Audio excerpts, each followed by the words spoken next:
Hello and welcome. आप देख रहे हैं बॉलीवुड का hottest news show Planet Bollywood News और मैं हूं Vivaan. Let's check out today's headlines.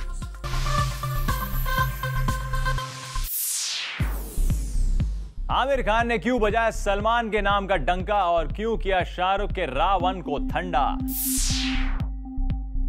Kangana से ब्रेकअप के 2 साल बाद अध्ययन ने खोली जुबान, कहा Kangana knows how to use and throw. Agneepath में ऋतिक को टक्कर देगा डॉन, शाहरुख निभाएंगे एक इंपॉर्टेंट किरदार। बिपाशा से ब्रेकअप के बाद जॉन क्यों खुश है और कैसा होगा दीपिका का ड्रीम होम, दिखाएंगे प्लैनेट बॉलीवुड न्यूज में। प्लैनेट बॉलीवुड न्यूज की शुरुआत करते हैं खान्स के साथ। सलमान भले मुंबई में ना हो लेकिन उनके बेस्ट फ्रेंड आमिर सलमान की खूब मार्केटिंग कर रहे हैं, तो वहीं शाहरुख को डाउन मार्केट करने में कोई कसर नहीं छोड़ रहे हैं। क्या है ये आमिर का माइंड गेम, आप भी देखिए। बॉलीवुड का नंबर 1 खान कौन है? मेरे हिसाब से कोई भी नंबर 1 बॉक्स ऑफिस स्टार है तो वो सलमान है। सलमान आमिर से भी आगे हैं। मेरे हिसाब से सलमान मेरे पीछे नहीं, सलमान मेरे आगे हैं। सलमान है बॉलीवुड के सबसे बड़े हीरो। सलमान ने बाकायदा प्रूव कर दिया है कि सलमान भाई जो हैं वो इस वक्त नंबर 1 रूलिंग है। सलमान के दोस्त आमिर ने बॉडीगार्ड की जमकर तारीफ की, तो वहीं शाहरुख खान की फिल्म रावण को बिना कोई भाव दिए निकल गए। चमक, आई एम नॉट अवेयर। चमक चलो क्या है? शाहरुख खान के लिए R1 थे। अच्छा, नो, मैंने देखा नहीं। क्या आमिर जानकर सलमान के खेमे को मजबूत करने के लिए ऐसा कर गए?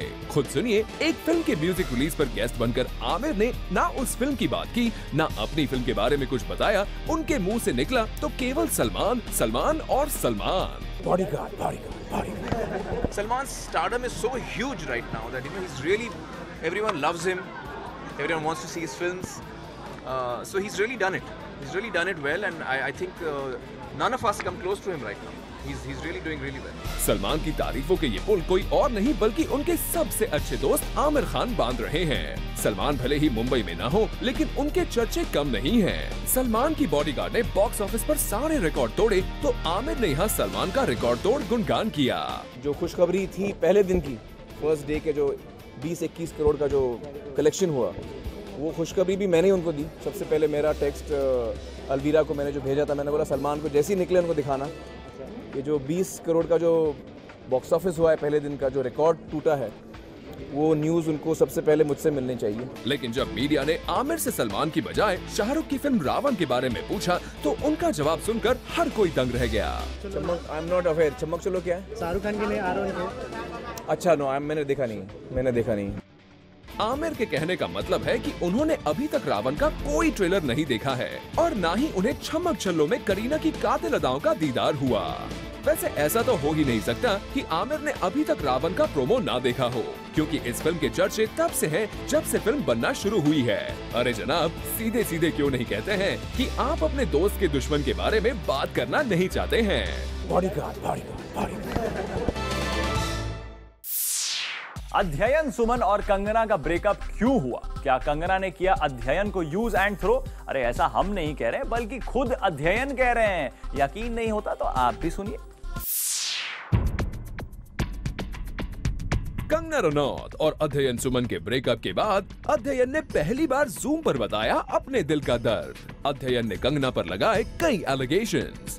2 साल के बाद अध्ययन ने निकाल दिया अपने दिल का गुबार। आप भी सुनिए अध्ययन को कंगना से क्या थी शिकायत। As I know, Kangna only knows how to abuse and throw people in her life. So that's all I would say about her. There's nothing else to say. And if I was so immature, I don't know what she was doing with me for 1 year. कभी love bird बनकर पूरे B town में घूमने वाले कंगना और अध्ययन का 2009 में हो गया था ब्रेकअप। अध्ययन ने कभी कंगना के साथ अपने रिलेशनशिप पर बात करना सही नहीं समझा, लेकिन हाल ही में कंगना ने जब अध्ययन को एक इंटरव्यू में इमेच्योर कहा तो वो उन्हें बर्दाश्त नहीं हुआ और वो बरस पड़े कंगना पर। अध्ययन ने यहाँ तक कह दिया कि कंगना ने उन्हें 2 साल तक यूज किया और फिर छोड़ दिया। Somebody called me and told me today that she said something like this. She said that I'm immature and stuff like that. I think it's really stupid. You know, it doesn't take 1 year to realize that somebody was immature. You know, so she should have at least clarified from me if I actually went ahead and said something what she thinks I said. फिलहाल अध्ययन मानते हैं कि वो अब इन सारी बातों से बाहर निकल चुके हैं और सारा कंसंट्रेशन अपने काम पर लगा रहे हैं। मैं अपनी जिंदगी में खुश हूँ। I'm looking forward to Heartless. I'm looking forward to Dehradun Diaries. I'm reading scripts, and that's all that matters to me. Well अध्ययन, आपका गुस्सा वाजिब है, लेकिन हम तो यही कहेंगे कि रात गई बात गई। आपके लिए यही बेहतर होगा कि अब ब्रेकअप के बाद आप अपने काम पर ध्यान लगाएं। हमें पता चला है कि फिल्म अग्निपथ में ऋतिक के अलावा एक और बड़ा हीरो है जो दे सकता है ऋतिक को कड़ी टक्कर। कौन है वो, देखिए हमारी नेक्स्ट स्टोरी में। करण जौहर की फिल्म हो और उसमें शाहरुख ना हो, ये तो हो ही नहीं सकता, और इसीलिए Karan has roped in Shahrukh for doing a cameo in Agnipath.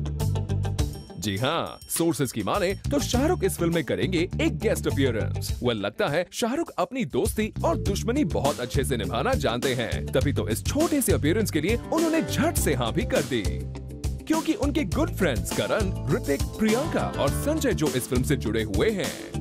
खबरों की माने तो इस स्पेशल अपीयरेंस के लिए Shahrukh won't charge any fee to Karan. इस फिल्म में अपीयर होने से ये भी बात बनती है कि आजकल प्रियंका और शाहरुख की काफी अच्छी बॉन्डिंग हो रही है, और शायद पिगी चॉप्स के हम्बल रिक्वेस्ट के बाद शाहरुख ने हाँ कर दी हो, यू नेवर नो। प्रियंका को छोड़ इस फिल्म में संजय दत्त भी एक अहम किरदार निभा रहे हैं, जहां वो प्ले कर रहे हैं एक विलनस रोल। और आजकल सलमान के once upon a time best friend Sanjay की बॉन्डिंग विद शाहरुख काफी अच्छी होते जा रही है, फिर चाहे वो बॉन्डिंग संजय की बर्थडे सेलिब्रेशन पर दिखी हो या फिर शाहरुख की ईद पार्टी में। ये तो अच्छी बात है। इस न्यूज ने बॉलीवुड के किंग खान की दिलदारी सामने ला दी है। शाहरुख खान को फिल्म से ज्यादा प्यार है या फिर क्रिकेट से, इसी सोच में पड़ा है यशराज बैनर। दरअसल यशराज फिल्म ने शाहरुख के साथ फिल्म तो साइन कर ली है, लेकिन किंग खान का क्रिकेट प्रेम उन पर भारी पड़ रहा है। ये तो हम सभी जानते हैं कि शाहरुख अपने काम को लेकर कितने पैशनेट हैं, फिर चाहे वो क्रिकेट हो या एक्टिंग हो। पर लगता है शाहरुख पर एक्टिंग छोड़कर क्रिकेट का बुखार कुछ ज्यादा ही छाया हुआ है। तभी तो रिसेंटली उन्होंने अपने next big project with Yash Raj banner को शुरू करने से पहले ही कर दिया है डिले। खुद सुन लीजिए शाहरुख से इस बात का confirmation. My producer director Yash ji himself said कि यार वो मार्च अप्रैल में तो तू क्रिकेट खेलेगा, तो मैं जो है शूटिंग थोड़ी सी कम रखूंगा उन दिनों के अंदर, और नॉट ओनली दैट हम भी चलेंगे क्रिकेट मैच देखने के लिए। So everyone, those are the only months for me really. हम आपको बता दें कि शाहरुख की इस फिल्म में लीडिंग लेडीज में काजोल, कटरीना और अनुष्का जैसी फेमस एक्ट्रेसेस का नाम लिया जा रहा है। ये बात तो ठीक थी कि आपने इस फिल्म की डेट्स ही चेंज कर दी, पर कहना होगा यश जी के बारे में भी कि वो कितने कंसर्न है आपके क्रिकेट पैशन के लिए कि उन्होंने ही आपके लिए अपना पूरा स्केड्यूल चेंज कर दिया। अब इसी बात पर कहना गलत ना होगा कि इन द एंड आप हो द यशराज बॉय, और इतनी हिट्स के बाद आपकी ये बात यश अंकल कैसे नहीं मानते। अब बात करते हैं शाहिद, इमरान खान और रणबीर कपूर की। क्या आप जानते हैं कि ये तीनों चॉकलेट हीरोज बिजनेस के मामले में भी काफी स्मार्ट हैं। हाल ही में ही तीनों हीरोज ने प्रॉफिट के लिए अपनी फिल्म्स की रिलीज डेट के साथ ही किया गेम। कैसे, खुद देखिए। शाहिद, रणबीर और इमरान इंडस्ट्री के तीनों हीरो दिखने में भले ही चॉकलेटी लगते हो, लेकिन बिजनेस और प्रॉफिट के मामले में तीनों हैं बेमिसाल। इसका लेटेस्ट एग्जांपल दिया तीनों ने अपनी फिल्मों की रिलीज डेट को एडजस्ट करके, ताकि उनकी फिल्में अच्छा बिजनेस कर सकें। दरअसल हाल में ही तीनों हीरोज की फिल्म रिलीज होने के लिए तैयार थी। इमरान की कटरीना कैफ के साथ मेरे ब्रदर की दुल्हन, शाहिद कपूर की सोनम के साथ मौसम और नरगिस फाकरी और रणबीर कपूर की रॉकस्टार। तीनों फिल्मों की रिलीज डेट भी थी एक साथ। मेरे ब्रदर की दुल्हन और मौसम दोनों को रिलीज होना था 9 सितंबर को, तो वही रॉकस्टार को भी इम्तियाज अली सेम डेट पर बॉक्स ऑफिस पर लाना चाहते थे। लेकिन जैसे ही पता चला कि उस दिन 2 और बड़ी फिल्में रिलीज हो रही हैं, तीनों फिल्म्स की टीम ने अपनी रिलीज डेट एडजस्ट कर ली। पंकज कपूर और शाहिद कपूर ने मौसम को 9 की बजाय 16 सितंबर को रिलीज करने का फैसला कर लिया। तो वहीं रणबीर कपूर की फिल्म अब रिलीज होगी नवंबर में। तीनों फिल्म्स की रिलीज डेट को इस तरह रखा गया है जिससे किसी भी फिल्म को ओपनिंग बिजनेस में घाटा ना हो।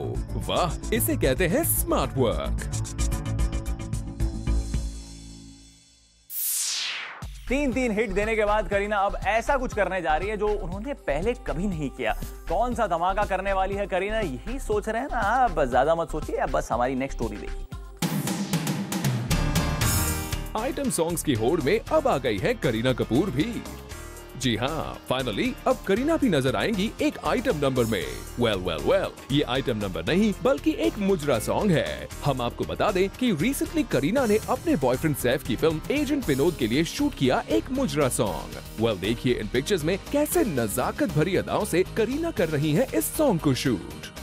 Let's get back to the past. पहले करीना को प्रियंका से हुई थी problem when she came to know कि प्रियंका उनकी और शाहरुख स्टारर फिल्म रावण में करने वाली थी एक आइटम नंबर, और फिर खबर आई थी कि Kareena had problems with Katrina's item number in Bodyguard, और इसीलिए लगता है करीना को आइटम सॉन्ग करने का इतना शौक है कि अपने बॉयफ्रेंड सैफ को ही कन्विंस कर लिया एक मुजरा सॉन्ग के लिए।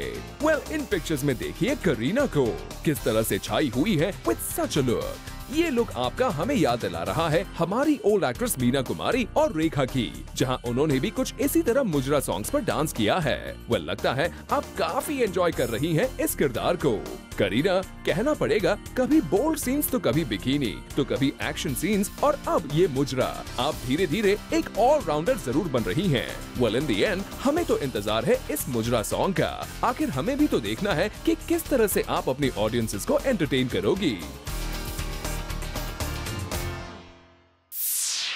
फिल्म मेरे ब्रदर की दुल्हन के रिलीज होते ही क्या हो गई है कैट और इमरान के बीच फाइट। यूके से वापस लौटते वक्त दोनों अलग अलग फ्लाइट में क्यों आए? What is the truth behind it? Watch it in our next story. Recently अपनी मूवी के प्रीमियर के लिए कटरीना कैफ और इमरान खान गए थे लंदन साथ। वहां प्रीमियर भी अटेंड किया साथ में, बट जब वो वापस आए तो अलग अलग प्लेन्स में। जहां इमरान खान लौट गए 2 o'clock की फ्लाइट लेकर, वहीं कैट्स का प्लेन लैंड किया at 2:30 PM। This was surprising क्योंकि कटरीना और इमरान की इक्वेशन तो इतनी अच्छी है that Imran doesn't even mind tying her shoelace. तो फिर क्या वजह थी कि दोनों अलग अलग फ्लाइट्स में आए? When Zoom investigated, तो हमें पता चला कि जहां पंक्चुअल इमरान ने पकड़ी थी फ्लाइट ऑन टाइम, वहीं lazy cats missed it. In fact, after missing a flight from London, poor Katrina had to take a detour from Oman. Well, cats, we just hope you got a punctuality lesson from this. Why don't you start practicing by coming on time for press conferences? Rock star Ranbir Kapoor का superstar कौन है? रणबीर किसके fan है? वो किसके बुलाने पर भागे चले गए 7 समुंदर पार और खिंचवाई अपने हीरो के साथ फोटो? नहीं पता है ना? तो रणबीर का ये राज भी हम रिवील करते हैं। रणबीर कपूर का एक्टिंग और लड़कियों में इंटरेस्ट तो आपने हमेशा से ही देखा होगा, but this time we've come up with his new interest। जी हाँ, रिसेंटली रणबीर अपने favourite football star Lionel Andres Messi से नहीं मिल पाए। दरअसल हुआ यूं कि कोलकाता में रखी गई थी एक फुटबॉल मैच, जहां the famous football player Messi भी आए थे और इस इवेंट पर रणबीर भी जाने वाले थे। पर उसी बीच उन्हें अपना ये ड्रीम प्लान कैंसिल करना पड़ा as he got busy shooting with Anurag Basu's Barfi. और अपने वर्क कमिटमेंट को ज्यादा प्रायोरिटी देकर रणबीर ने इस मैच एंड इस मीटिंग को दे दिया एक मिस। और इस बात का रणबीर को काफी ज्यादा अफसोस था। लेकिन शायद रणबीर के नसीब में मेसी से मिलना लिखा था। तभी तो जब this hunk went to Barcelona for a college reunion, he met the football star. जी हाँ, हाल ही में रणबीर को कॉलेज के रियूनियन के लिए बार्सिलोना जाना था and the Barcelona team got to know that Ranbir is a big fan of Barcelona and Messi when they paid a visit in India. तो फिर क्या था, the team invited Ranbir, but इस इनविटेशन पर उनके फेवरेट फुटबॉल स्टार मेसी नहीं थे present, which disappointed the actor. But the very next day, the team invited him again, और आखिरकार रणबीर met मेसी, जहां मेसी ने रणबीर को अपना ऑटोग्राफ भी दिया on his cap। इतना ही नहीं, इन दोनों ने काफी गपशप भी की about their respective fields। Must say ये काफी इंटरेस्टिंग मीटिंग थी आपकी Ranbir, and we are sure आप अपनी इस मुलाकात को कभी नहीं भुलाओगे। After all, आप भी किसी के फैन जो ठहरे। Time to show you a special report.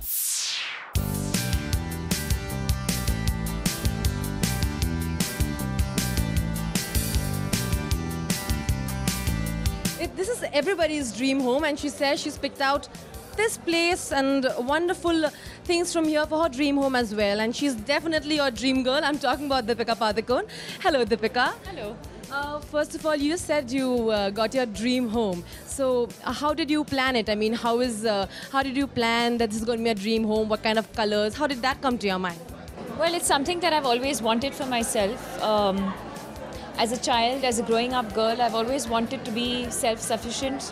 I've always wanted to be very independent. And yes, of course, I had a home in Bombay before this. But I think I was growing out of that space and I needed a larger space. It's like a huge thing. Now, first thing, if you just entered this room and you open this door, what's the first thing that you would want to see inside this? Clothes. Okay. See, there's hangers there, so a lot of clothes. Okay. What would you keep here? Again, a lot of hanging stuff. I think this thing also comes down. Yes, it does.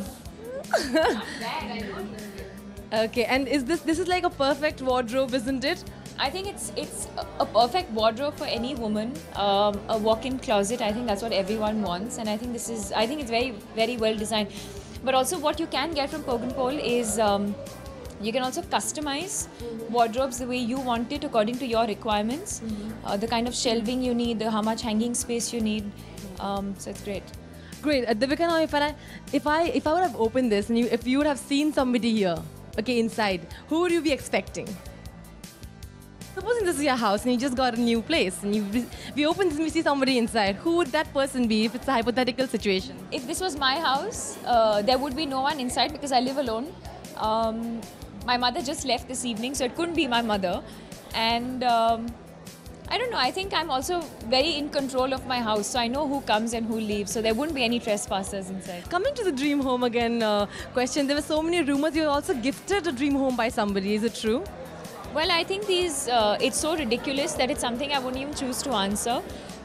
It's really sad because it takes away from the fact that I've worked hard for so many years.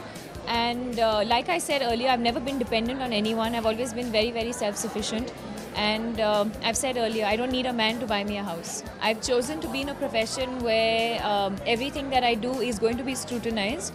I have no complaints about that. I understand that that's the nature of the business. But at the end of the day, I guess, you know, it's up to me how much I want to say and how much I need the world to know. So much, Deepika Padukone, giving you a tour of the dream home. Thank you so much, Deepika.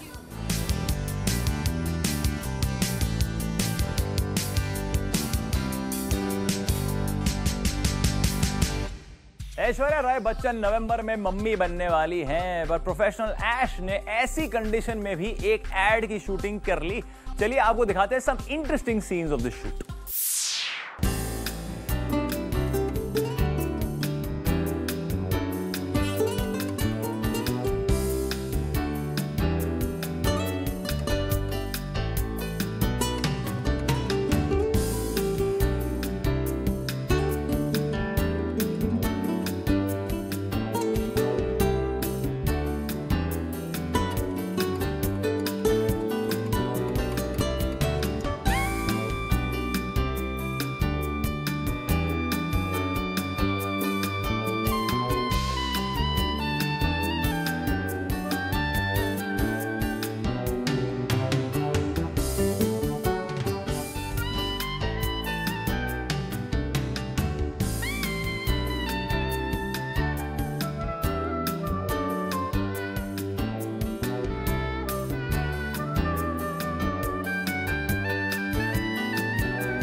With this, it's a wrap. See you tomorrow at 7 p.m. for your daily dose of B-Town's hottest news, gossip and scoops and Planet Bollywood News. Till then, keep watching Zoom, India's #1 Bollywood channel.